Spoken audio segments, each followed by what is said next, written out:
Effective immediately. Your position is being eliminated due to restructuring this by Friday or you get nothing.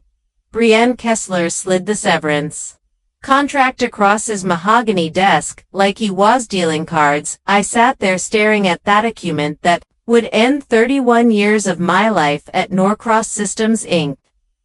27 days. That was all that stood between me and me full pension and this 39-year-old CFO knew it. My name is Teresa Langford Andy A.M.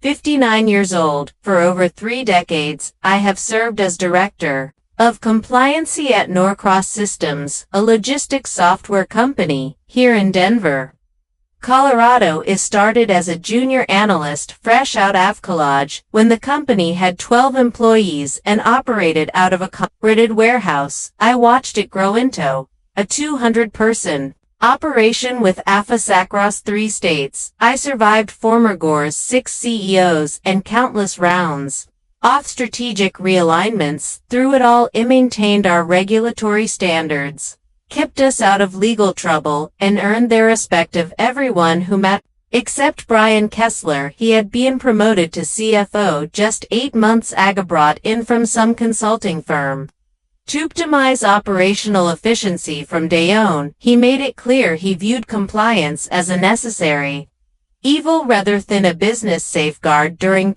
budget meetings, he would roll his eyes whenever he requested resources for regulatory updates. He questioned every expenditure, every training session, every consultancy that kept us ahead of industry changes is purely a business decision. Brian continued, adjusting his designer to anything personal. The board needs to see immediate cost reductions, and frankly, compliance can be handled by our legal department going forward. I nodded calmly, though my heart was pounding.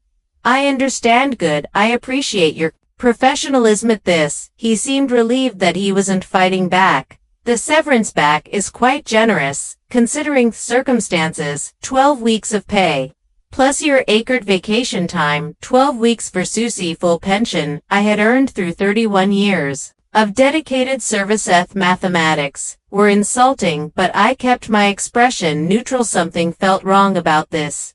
Timing too convenient to calculated. In all my years at Norcross, I had never seen anyone terminated this close to pension. Company policy explicitly paraded employees within 30 days off vesting, yet here I sat with a termination letter dated exactly 27 days before my milestone. I will review this carefully, I said, placing the contract in my briefcase. Around Friday is the deadline. After that, the offer expires completely. As I walked out of his office, I caught my reflection in the lobby's glass. Dorsey looked like any other woman approaching retirement. Gray hair, neatly styled, conservative business suits, sensible shoes. Brian didn't see was the fire burning behind my calm exterior, or then at work I had built over 3 decades in this industry. I returned to my office on the 14th floor, the same corner space I had occupied for the past 8 years.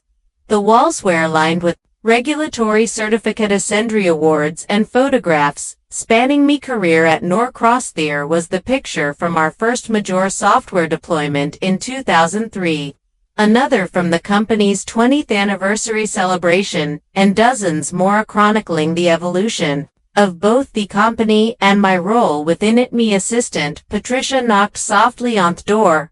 From Teresa, I heard rumors. Is everything okay? I am clearing out my office, I said simply. Me position has been eliminated.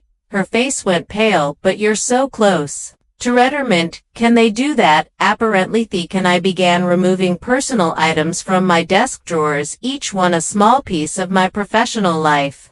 The stress ball from our 2015 audit marathon, the coffee mug Ruth Delgado had given Melwin. She retired 6 months ago. A framed photo of my late husband, David, taken during our anniversary trip to Yellowstone. Patry lingered in the doorway, clearly wanting to say more but uncertain how to help. She had worked with me for 4 years and understood better than most how integralized in Norcross's operations. He handled everything from FDA Compliance for our medical logistics clients, tow transportation regulations for our freight management system. Z departure would leave a massive knowledge gap that couldn't simply be absorbed by the legal department. Therese, faith doesn't make sense, Patricia whispered. The Morrison audit is next month. The DOT certification renewal is due in 6 weeks. How can they possibly? They will figure it out, I interrupted gently. They always do, but even as I said it, I knew Patricia was right. Brian Kessler had no idea what my department actually did. He saw compliance as paperwork and bureaucracy, not as this complex web of relationships and expertise that kept Norcross functioning legally across multiple jurisdictions. He had spent years building connections with regulatory agencies, understanding nuances of ever-changing requirements and developing internal processes that made compliance seamless for our operational teams. Irony wasn't lost on me. 3 months ago, I had prevented a potential lawsuit that could have cost the company millions when I caught a software glitch that was incorrectly calculating freight classifications. 6 months before that, I had negotiated with state regulators to avoid penalties.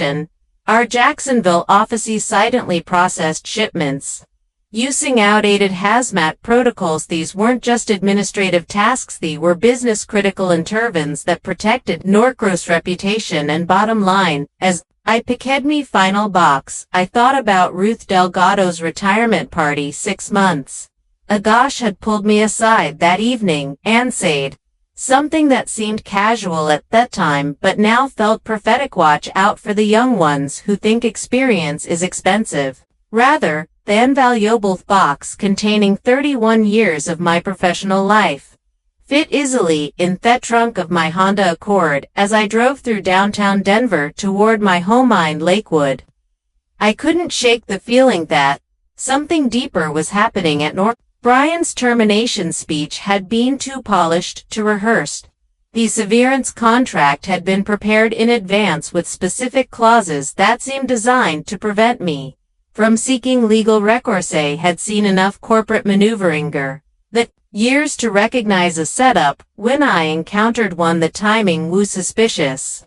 The explanation was weak and most telling of all. Brian had seemed nervous, despite his confident performance. He kept checking his watch and glancing at his computer screen. He was following a predetermined script. My phone rang as I pulled into my driveway. The caller ID showed Patrick's numbers. I had to call you after you left. Brian came down to your office with 2 people I didn't recognize. They spent an hour going through your files and computer. When I asked what they were doing, Brian said they were securing sensitive materials for the transition. Did they take anything? They loaded everything into boxes, all your physical files, your computer, even your desk. And Teresa, there's some things I overheard. Brian, on a call afterward, he was talking to someone about phase 2 and mentioned that the legal department needs to be insulated from liability. Does that mean he sat in my car for a moment? Information. Patrick, I need you to be very careful about what you say and do at work. Don't ask questions about my termination and discuss this conversation with Anuner. You going to fight this?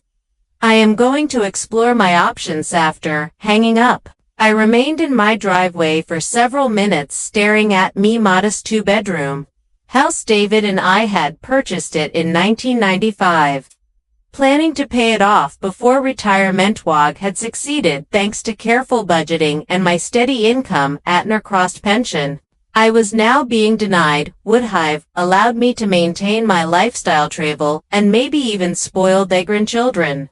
I hoped to have someday. Instead, I was facing an uncertain financial future with only a minimal severance package to bridge the gap. I could find new employment at 59, starting over in a new company. Woodbeckalinging, especially in a field where younger candidates often seem to be preferred. Despite lacking the depth of experience I possessed, but as I finally got out of the car and toward my front door, I felt something unexpected. Clarissa, The first time in months I wasn't worried about quarterly compliance reports or regulatory deadline. Wasn't concerned about managing Brian's unrealistic expectations or justifying my department's value to people who fundamentally misunderstood its importance. Say was free to focus entirely on one thing, ensuring that Brian Kessler's calculated cruelty would cost him far more than he had ever imagined. That evening, I sat at my kitchen table with severance contract spread before me, studying every clause and provision with same attention to detail I had applied to regulatory documents for 3 decades. The more I read, the more I convinced I became that this termination was part of a larger strategy. The contract included unusually restrictive disclosure agreements, broaden compete clauses, and language that would prevent me from discussing my departure with current or former Norcross employees. Most troubling was a section requiring me to acknowledge that my termination was performance-based, then part of a reduction in force. This was clearly false. My last performance review had been exemplary, and I had never received any disciplinary actions or warnings about my work quality. The contract was designed to protect Norcross from wrongful termination claims while painting my departure as justified. Decided to call Ruth Delgado. Ruth had been my mentor and closest friend at Norcross for over 15 years before retiring as HR director 6 months ago. If Anon could help me understand what washaponing it would be. How wonderful to hear from you. How are things at the office? Ruth's voice was warm and familiar, a comforting reminder of better times at Norcross. Actually, Ruth, I was terminated today. Brian Kessler eliminated my position 27 days before my pension. Best. Silence on the other end of the line stretched for several seconds when Ruth finally spoke. Her voice had changed completely. 27 days, Teresa. That's not a coincidence. It's deliberate. What do you mean? I mean, I've seen this exact scenario before at my previous company before I joined Norcross. It's called pension dumping. Deliberate. It linen employees just before they qualify for full benefits. It saved my old company millions in pension obligations until we took them to court. Ruth's revelation hit me like a physical blow. Are you saying this was planned? I'm saying the timing is too convenient. Toyner, think about it. Tara Sewer, one of the most expensive employees on their books in terms of future pension liability, 31 years of service, translates to a significant monthly payment for the rest of your life. From an actuarial standpoint, preventing your pension from vesting could save them hundreds of thousands of dollars. I felt my anger building as the implications became clear. But surely there are laws against this kind of thing. There are, but they're complex, and companies think they can get away with it if they structure the termination carefully. Fact that they're calling it a departmental consolidation rather than a layoff is part of the strategy. It makes it harder to prove age discrimination or pension manipulation. I need to ask you something. Do you still have access to any of your old HER files from Norcrossy? Shouldn't Butch paused when I retired. One kept copious of certain documents for my own protection, employment contracts, policy wages, executive communication things that might be relevant if anyone ever questioned decisions I had made during my tenure. Ruled any of those documents be relevant to my situation? Teresa, why don't you come over tomorrow? We should go through everything together. And I think you should know I've heard rumors before I retired about changes to the pension plan that were being discussed at the executive level. I never got details, but Brian Kessler was heavily involved in those conversations. After hanging up with Ruth, I made myself a cup of tea and sat on my back porch, looking out at the mountains in the distance. For 31 years, I had given Norcross Systems my best effort, my loyalty, and a significant portion of my life I had worked late nights and weekends, missed family gatherings, forged compliance issues, and consistently put the company's interest ahead of my own convenience. I would begin to discover just how little that loyalty had meant. Totham Ruth lived in a well-maintained ranch house in Westminster, about 20 minutes from my own home. When I arrived next morning, she greeted me at Theodore with coffee and a grim expression that told me she had spent the night thinking about my situation. Have been going through my files, she said, leading me to her home office at Aresa. What I found is worse than I initially thought. Her desk was covered with manila folders, printouts of emails and handwritten notes. Ruth had always been meticulous about documentation, a trait that had served her well during her HR career, and was about to serve Mevin better. This email is from February, she said, handing me a printed message. It's from Brian Kessler to the executive team. Pension liability optopslation at this paragraph. Read aloud. Our analysis indicates that preventing certain high-tenure employees from reaching full vesting could significantly improve or quarterly projections. Legal recommends structuring any necessary workforce adjustments as performance-based terminations or departmental consolidations to minimize exposure. Hands were shaking as I continued reading the email. Specifically mentioned identifying employees within 60 days of pension vesting and developing via transition strategies for their position. While it didn't mention me by name, the timing and criteria made it clear that I had been targeted months ago. Ruth, this is evidence of conspiracy. How did you these executive emails were automatic to HR for documentation purpose? It was company policy to ensure we had records of all employment-related decisions. When I retired, I kept copious of sensitive communications that might be relevant to future legal issues and never thought I'd need them. This Sunche handed me another document, a spreadsheet showing all Norcross employees within 90 days of pension vesting.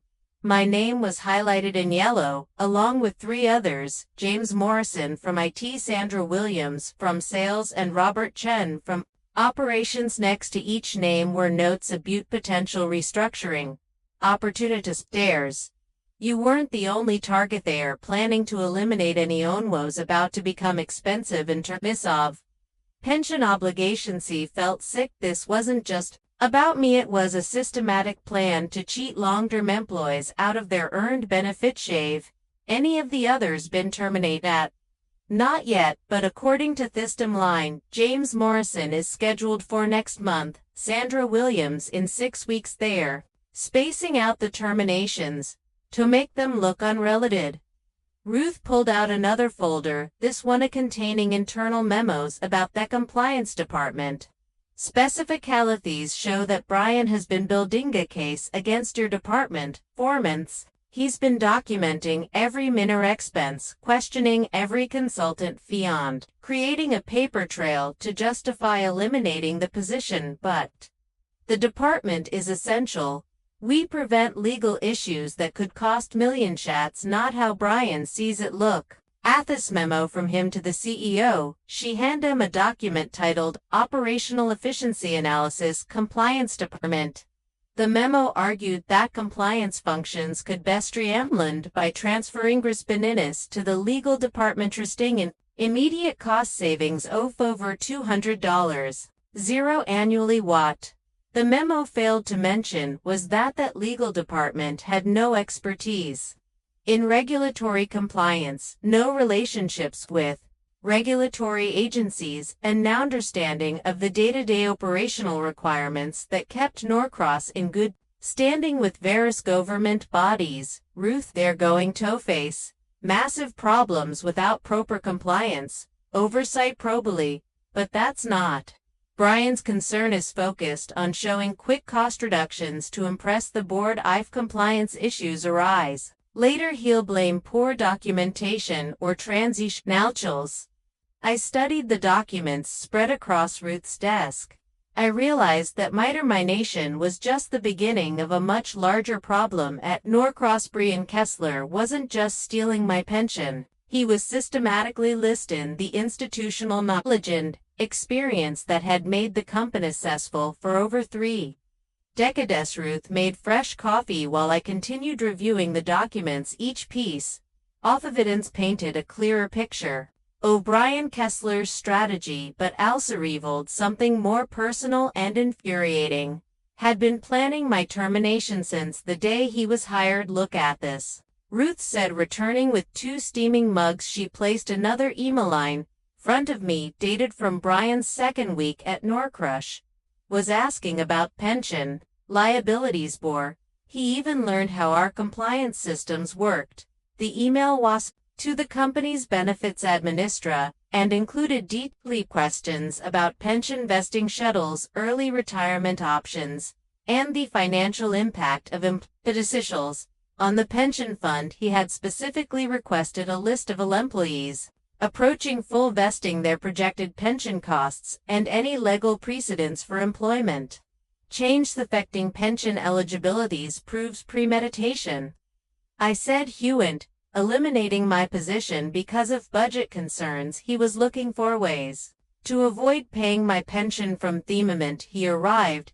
Thursday. Ruth opened another folder. Remember that presentation Brian gave to the board in June about right-sizing operational expenses?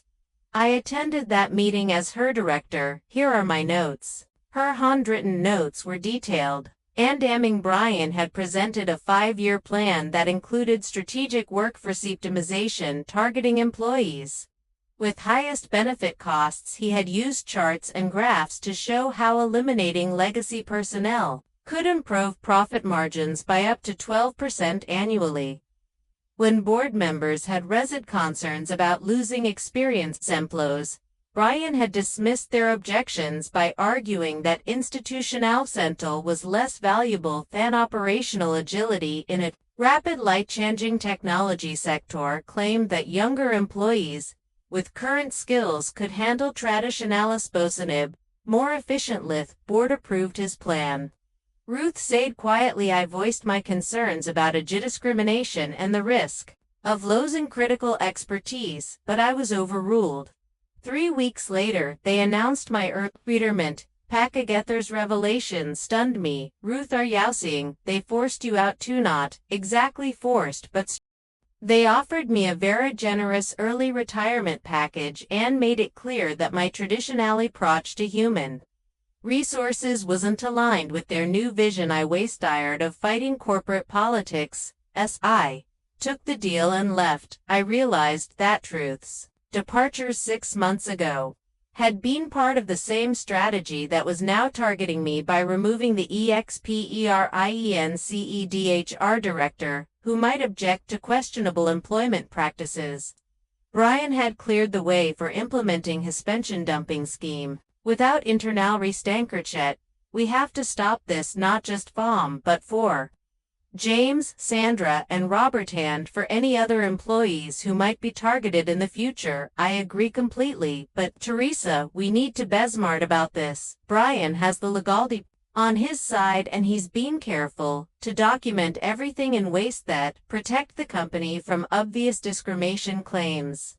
She pulled out a legal pad and began writing. We need to build an airtight case that shows pattern and intent. The emails about pension liability optimization are good, but we need more. We need to demonstrate that your termination was premature. Thought the compliance department elimination was manufactured to justify getting rid of you. Specifically, how do thought need documentation showing that your department was actually successful and non-necessary, that there were no performances with your work, and that the cost savings Brian claims are exaggerated or will result in much costs down the road. I thought about my files and computer that Brian had seized the previous day. They took all my records, performance reviews, cost and fit analyses, documentation of compliance successes, everything that would prove my value. Tough companion thought might work in our favor, Ruth said with a slight smile. Taking your files could be seen as destroying evidence. And besides, I have copies of your performance reviews in MYHR files. You've been rated exemplary for 8 consecutive years. Ruth and I spent the weekend organizing our evidence and developing our strategy by examining We had built a comprehensive case showing that my termination was part of a deliberate scheme to avoid pension obligations through a discrimination. Why had Brian's emails about pension liability optimization, the spreadsheet charging employees near vesting documentation of the fake justifications for eliminating my department, and my exemplary performance reviews on Monday morning. I called attorney David Richardson, whom Ruth had worked with during her previous company's pension dumping case. After reviewing our evidence, he agreed to take my case on a contingency basis. This is one of the clearest examples of pension manipulation I've seen, Richardson told us during our Tuesday meeting.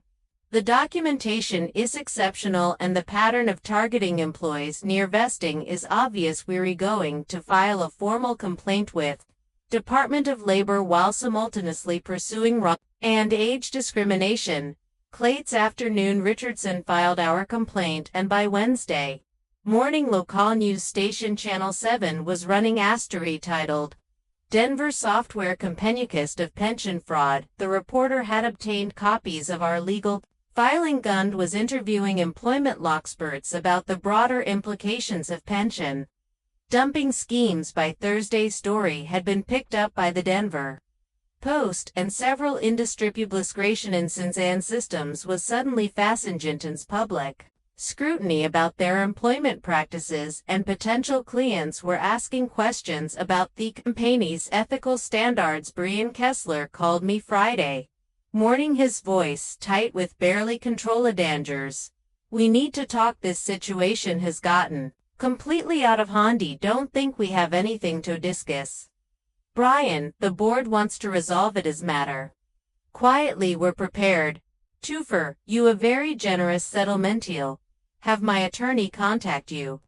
I said and hung up. The following Monday brought it up. That exceeded even Ruth's optimistic expectations. Ricks called to inform me that the Department of Labor was launching a formal investigation into Norcross Systems pension practices, and 3 additional employees had contacted his office, claiming they had been terminated under suspicious circumstances.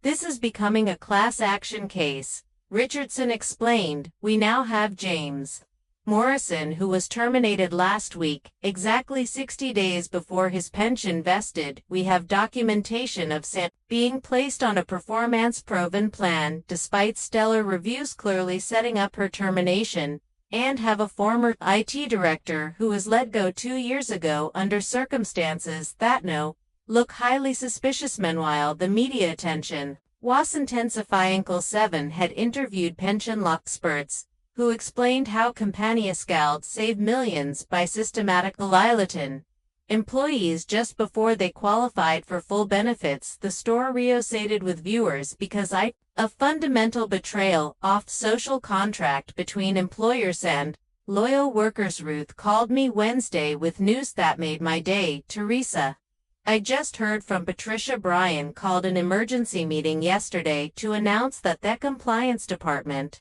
is Bangro constituted immediately. Apparently 3 clients have raised concerns about regulatory oversight, and the Morrison audit next week has become a crisis pose. Nobody understands your old procedures. Are they offering me my job back? Not yet, but Patricia says. Brian looked absolutely miserable during the meeting. Board has apparently been asking very pointed questions about why they eliminated such a critical function right before major compliance deadlines. By Thursday, Richardson received a call from Norcross's legal team requesting a settlement conference.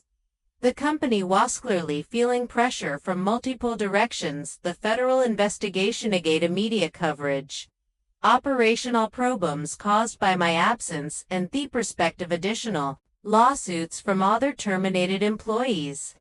The tide was turning, and Brian Kessler was about to learn that stealing someone's pension after 31 years of service carried consequences he had never anticipated. As I looked toward the future, I realized that the greatest revenge is simply ensuring that the truth comes to light, and that my years of careful documentation and professional efficiency had given me the tools to fight back when it mattered most. My journey to justice had taught me that loyalty And integrity, while not always immediately rewarded, ultimately bit of strongest foundation for both personal satisfaction and professional vindi.